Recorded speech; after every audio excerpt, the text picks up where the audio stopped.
your bitch want party with Cardi. Party in a Rari. Diamonds all over my body. Shining all over my body. Cardi got a bitch on Molly. Bitch, you ain't gang, you lame. Motherfucker in a lane. Fuck the brain. I go insane. Pick up a chick on the chain. Pick up a chick in the plane. Crazy to get made you upset. Cardi got rich, they upset. Cardi put the pussy on upset. Cardi got brain on offset. Crazy to get made you upset. Cardi got rich, they upset. Cardi put the pussy on offset. Cardi big brain on offset. You got this motherfucker started. Who took your bitch at the party? I took your bitch at the party. Who that be bad? Martian. Who that don't think in the gut? Who got the bricks in the truck? The diamonds go hit like a bitch on a bitch ass bitch. Bitch, you don't wanna be caught. Man, bottom MJ moonwalk on a bitch. Moonwalking through your flick. Moonwalking in the six. Hello, guys. Welcome to the first episode of the second season of Just a Dash. We have migrated from doing IG Lives to officially having our own podcast. And today we have a very special guest. Her name is the Big O. Big O. Big O. Hey. Oh.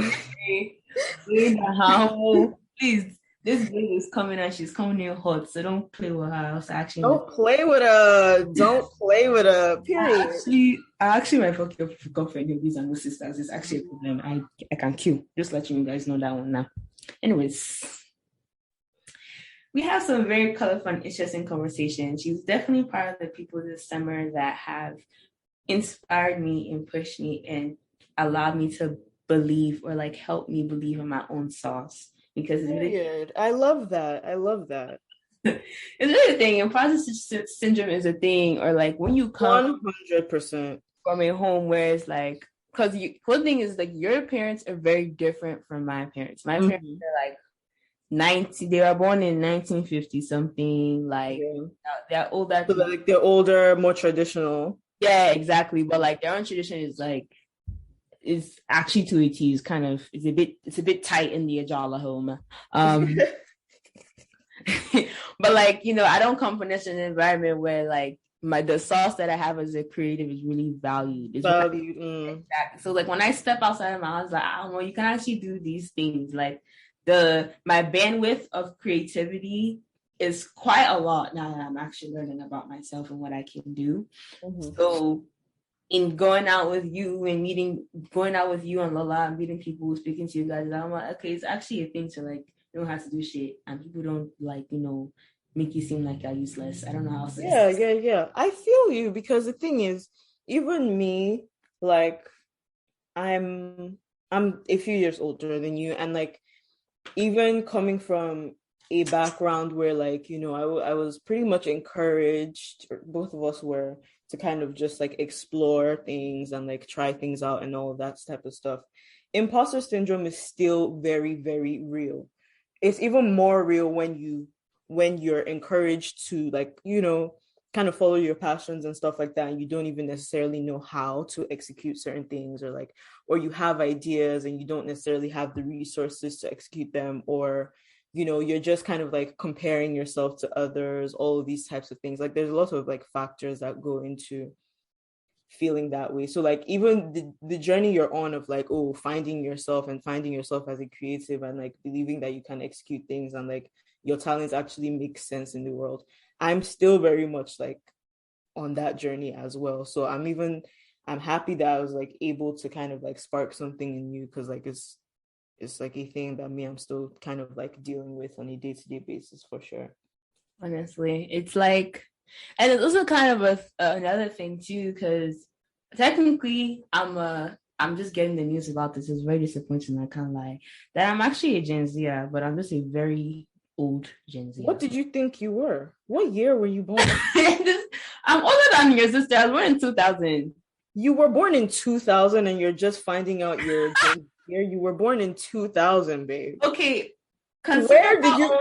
So hold up. So like this entire time you've been walking around thinking you're a millennial?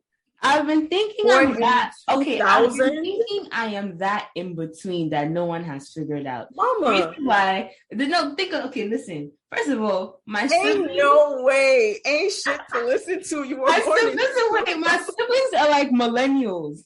And I mostly grew up with my siblings. So clearly, that's me. The things that I know half the time are because of them, not because I've gone outside. So when I go outside, I'm talking to my friends. I'm like, Auntie, I don't know what you're talking about. There was no world. Even me that I was born in 1996, and even some definitions would consider me a Gen Zer because I know I'm in that in between year. I can't remember. The news. I can't remember what they call it. I think it's like cusp babies or whatever it is that they call it. I got the news. They said, Auntie, you're a Gen Z. And it's not a problem. It wasn't news, baby. You were delusional because you were delusional. Not only said it's delusional. Not because I just got like, it's okay, and I had to accept that it's okay. You're part of these people. It's fine. So, girl, no, there was no world in which anywhere near a millennial, mama. Even me, I'm still struggling to relate to them. I've accepted. Millennials are Gen Zers.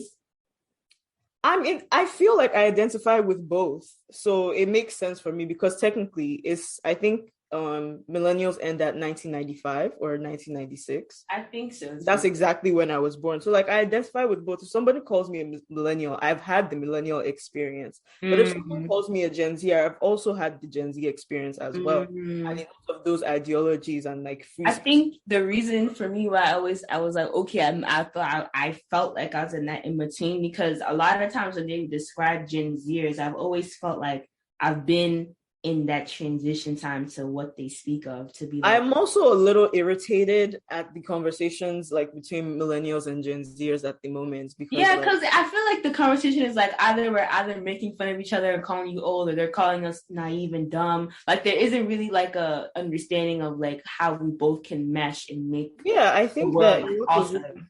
I think it irritates me because like a lot of the conversations aren't even productive. The ones on Twitter are just harsh. Yeah, I just think that I don't know. I'm always the type of person that wants people to see themselves in others and like step out of their like, not necessarily step out of their comfort zone, but like step out of their own ideologies, because this whole like millennial versus Gen Z thing, if you really think about it, and if you're somebody that cares, you would see the ways in which millennial culture transitioned into Gen Z culture. And I think a lot of millennials are kind of in denial about the fact that low key, high key, Gen Z is high key a new and improved version of us. Like they've done better, and they've taken your YouTube lives and made it a career. You know what was so crazy?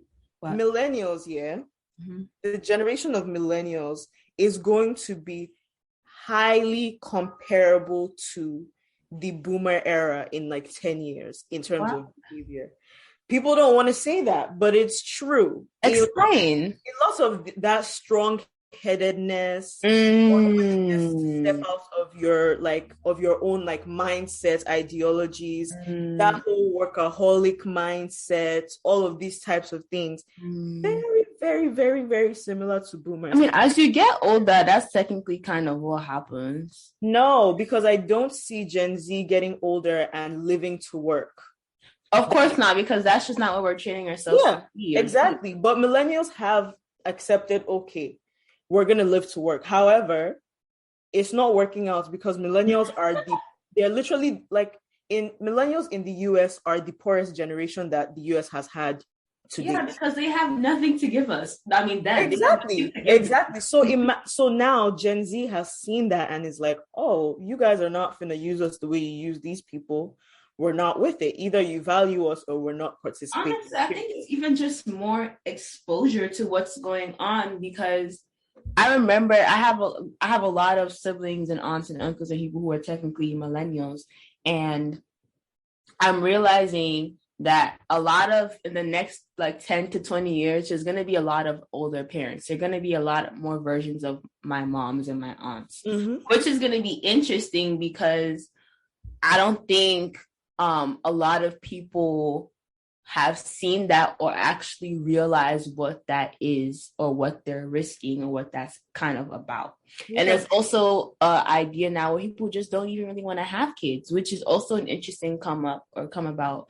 Because things that the ideals that the world seems to have where you're supposed to do, people are just like, well, I just why is that? I'm questioning it, as you should. Yeah. I think every choice in this, like, I think that's another thing where I'm like, millennials don't necessarily see the value, but like, it makes a lot of sense at any single point in time. If you're thinking, okay, I'm gonna do this thing or I'm gonna do this other thing, you should be questioning what your motives are. Why do I want to do these things? Mm-hmm. Because a lot of millennials, if you ask them like, oh, why do you want to have kids?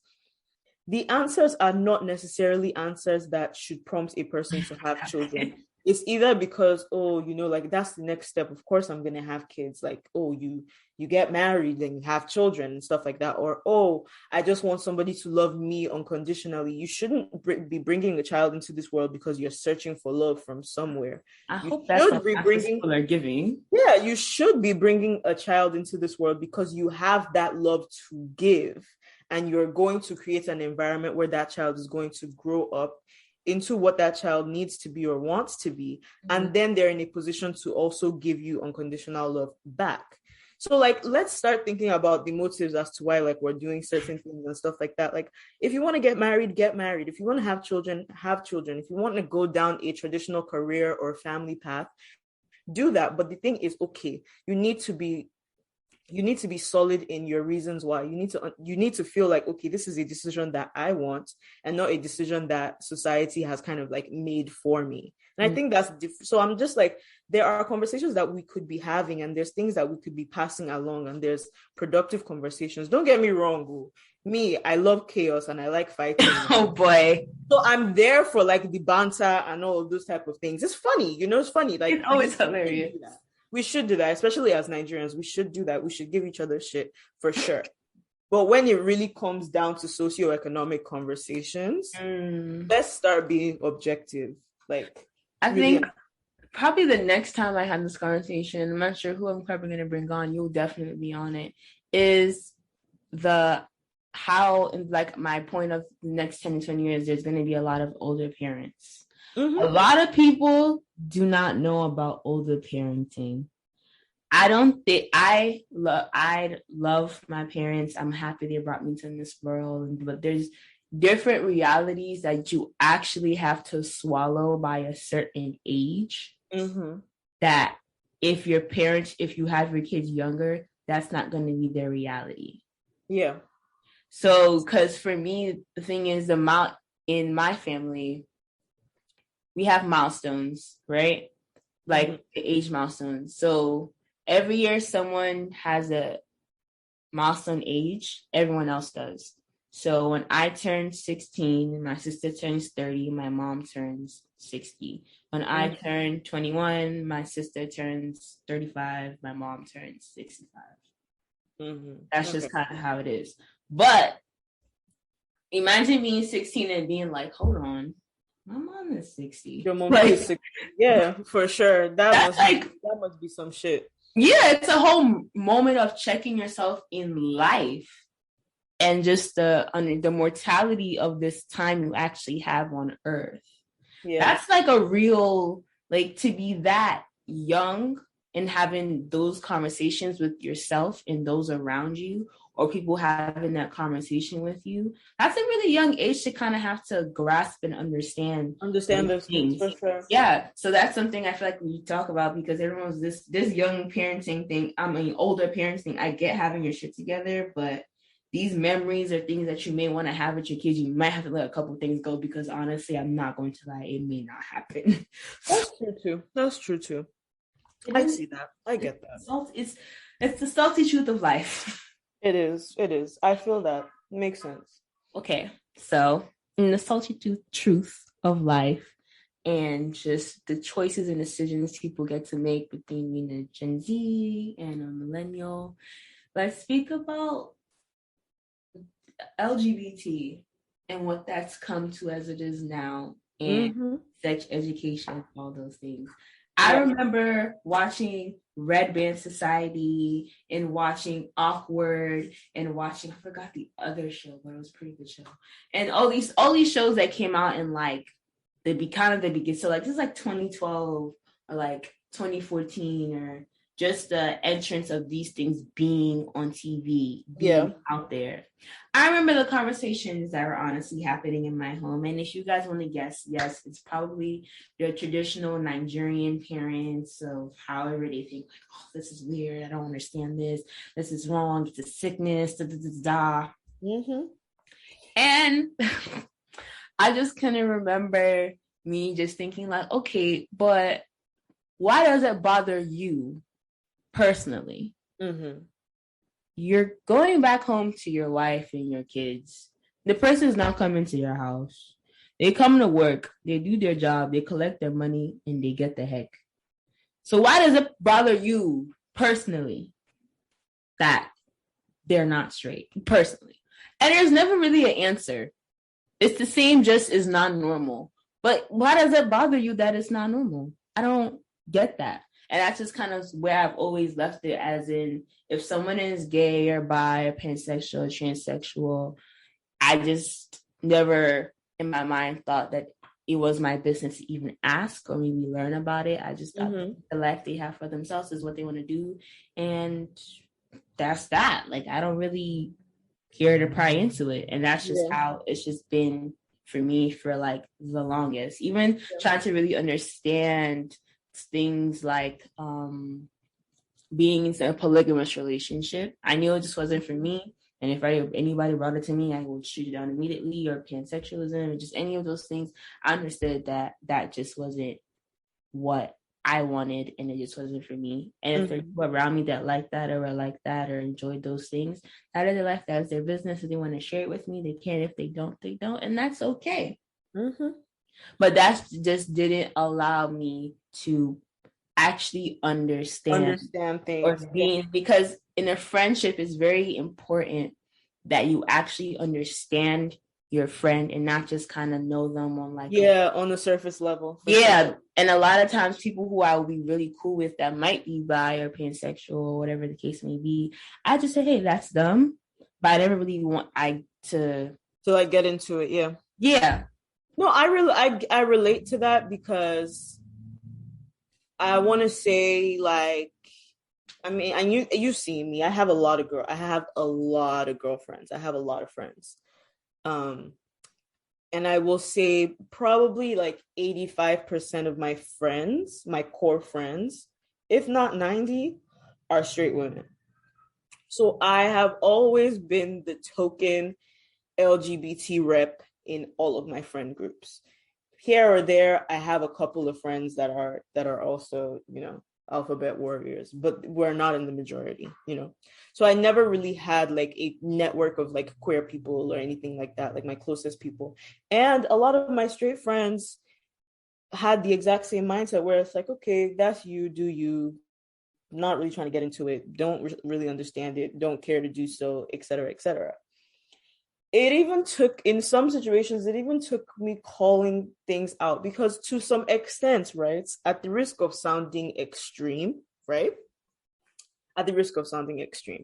I know this is a hot take, but it's my take, Sha. I believe that if you as a person have people close to you, not even close to you, if you as a person exist in this world, where you exist alongside people in the LGBTQ community, and you claim that you're not opposed to them or who they are and all of those types of things, but you make it a point never to ask any questions, and you have like a don't ask, don't tell type of policy, I kind of believe that even though it may not be blatantly homophobic, it's rooted in homophobia. And the reason is because it can be an uncomfortable conversation, but that unwillingness to have that uncomfortable conversation that would then make that person's existence in your space better, to not care to have those conversations, it's rooted in homophobia, because you know that you as a straight person get to kind of just exist the way that you are, but that person might be walking on eggshells around you, and you don't know, and you don't care to know. You know what I mean? So that's why it's very important for people to step out of themselves for a second and be like, oh, you know what? I know that this is how you identify, but I never really asked you about it. Like, do you want to have a conversation about that? Have you ever felt like you wanted to have a conversation about that? And just like actually open the floor up to listen to people. 9 times out of 10, it's possible that the person is just kind of like, I know in my situation, I felt a little relieved where I'm like, okay, at least now I know that I don't have to like, if I wanted to bring something up around you, I don't have to like be quiet about it or anything like that because you've never necessarily acknowledged me or acknowledged my life or acknowledged who I am. You know what I mean? Does that make sense? Yeah, it makes sense. I think honestly, the first time I was around people like that were just really open with it and it was just like whatever, I think honestly was Lola and you and your sister, that it was just like, okay, this is, and it wasn't like a secret or something you haven't done. It wasn't like a big deal.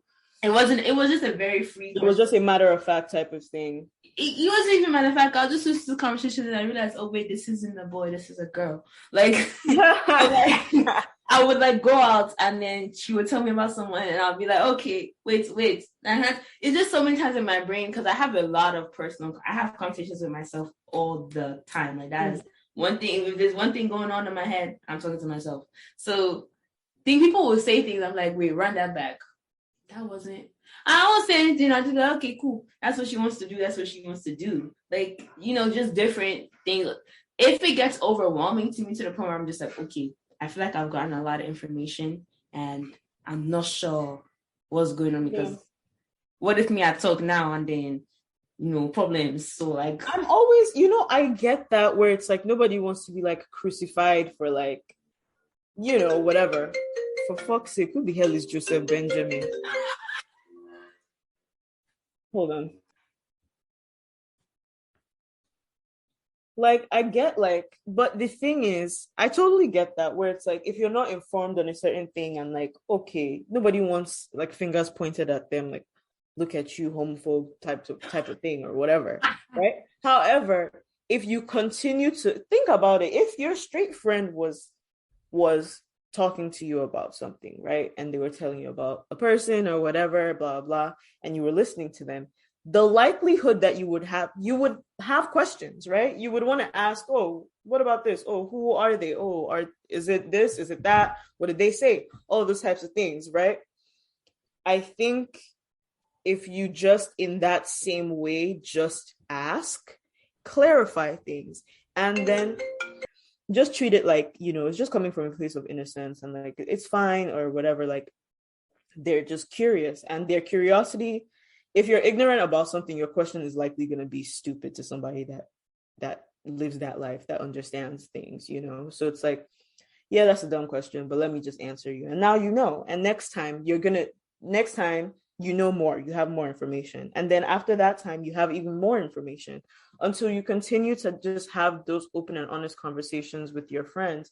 And like I said, like, me and like, if me and Lola are the most immediate people to you who are in the community, like the both of us are very, very open and very willing to have like just open conversations. So it's like, you have to take it upon yourself as somebody who at least is interested in being an ally to just like ask, Yeah. I mean, it's more so I have many, even my best friend, she's bi as well. Like, there's many different people that I know. It's just for me and just how the mechanisms of me work. It's the comfortability and understanding kind of everything. Because another thing to even bring up just on top of that is also being Nigerian or African and also representing or being part of that community. That also kind of brings in a whole new layer of understanding and conversation to have. Yeah, like continue. When it comes to having those conversations with my best friend, she's not Nigerian, right? So she's gonna have this, and her kind of approach to is more so just like, and so what? Like, shut down. It shouldn't matter.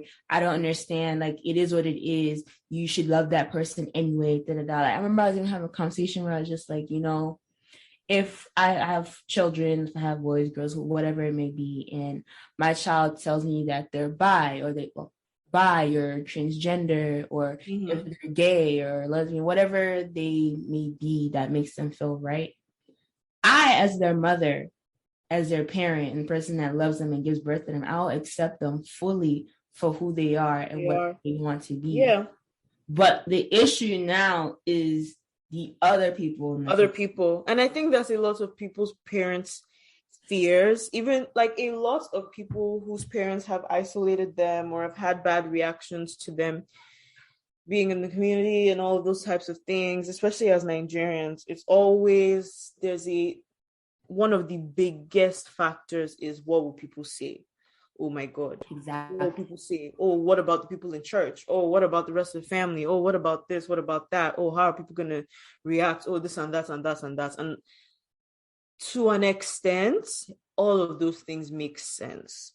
Societally, as Nigerians, it is extremely dangerous to be queer. Those of us that are in diaspora, it's a big privilege that we even get to like just be out the country, willy-nilly, just like identifying and being able to do whatever we want and moving about life the way that we want to move about life, because we don't necessarily, obviously there are those worries here, and there's, just it's still in general not necessarily like the most but we're in a more tolerant environment where at least we understand in what situations where we might be, we might have to adjust or whatever, or like what the consequences might be. But if you are a person in Nigeria, it is a large worry that any and every single room you step into, who you are is going to be a problem. And it's a legitimate fear. It's a safety issue. You know what I mean? And it's a societal issue. You will be treated differently, like whatever perks it was that you were enjoying as a member of society will likely be going away based on who you are as a person and all of those types of things. So like, I get that when people's parents are thinking in that way. However, the mindset needs to shift from, because society will not accept you, I will not accept you either. And it needs to that makes things worse. It needs to shift to, I know how hard this journey is going to be for you in the society that we live in. I know there's going to be eyes looking at you. There's going to be lips talking about you. You are likely going to be in danger in a lot of different situations, and you need support and protection. How can I now, as your parent and as the person whose responsibility it is to support and protect you, educate myself enough so that I can play that role in the best way possible? That is the mindset that is required. Nobody is expecting you at that very moment when your child comes out to you to know everything or to know exactly what to do. But what is being asked for you is support and protection, because I am your child. Now, the unwillingness to do that, that's where the problem begins. And that's where the problem begins with a lot of people's parents, because then you even put your child in more physical and emotional like turmoil, because now the family unit that they had has ostracized them. This is what I know. This is the family that I grew up with, and now I don't have their support. How the fuck am I expected to present myself to the rest of the world? I don't have a backbone. I don't have anything to fall back on. Imagine how isolating that must be for a person. And then you have people that even go as far as kicking their kids out of the house. Yeah. And now I'm a person in the LGBTQ community who is homeless and unsafe. You know what I mean? Like, how many statistics do we need to like prove that like there is probably not the way to go? There's a very, very, very, very extremely serious problem here. And it's like the parents have this knee-jerk reaction when it's supposed to be something you sit down and you think on. You know what I mean? You have this knee-jerk reaction of, no, how can you do this, or the religious approach, oh, it's wrong, you're going to hell. Like, sit down and think first before you even start like presenting yourself. And all of these things go into a lot of like different just sections of our like socioeconomic life, our education, all of those types of things. it's a big battle and it's a big road. And that's why I feel like on an individual basis, as people and as straight people, as allies, allegedly, is very important that small, you people self carry it. It's not enough to be like, oh, I don't have a problem with gay people. You need to make it the same way we're talking about, in deconstructing patriarchy. It's not only women's responsibility because women did not create patriarchy. It's men that now have to take it upon themselves to ask questions, to be there, to use their voices, all of those types of things. The same thing applies when we talk about racism and we talk about white people being anti-racism. It's not enough to be like, oh, I have Black friends, I'm not racist. What are you doing to create a non-racist society for your fellow people? It's the same concept. So what are straight people doing? What are you as a straight friend doing? Are you asking questions? Do you want to get educated? Are you exposing yourself to more stuff? Are you being open-minded? Etc. All of those things. To be honest, nobody wants to accept the simple fact, but it is your responsibility. I don't have to, it's one thing for me to exist in this space, but it's also another thing for me to carry it as my responsibility to be able to like force other people to like open their minds up to me.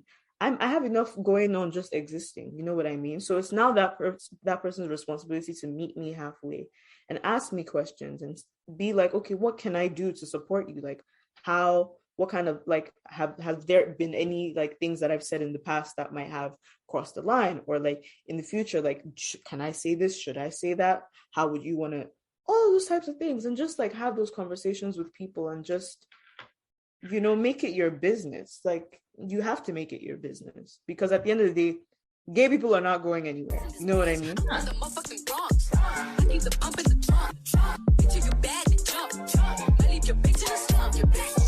Party in a Rari. Diamonds all over my body.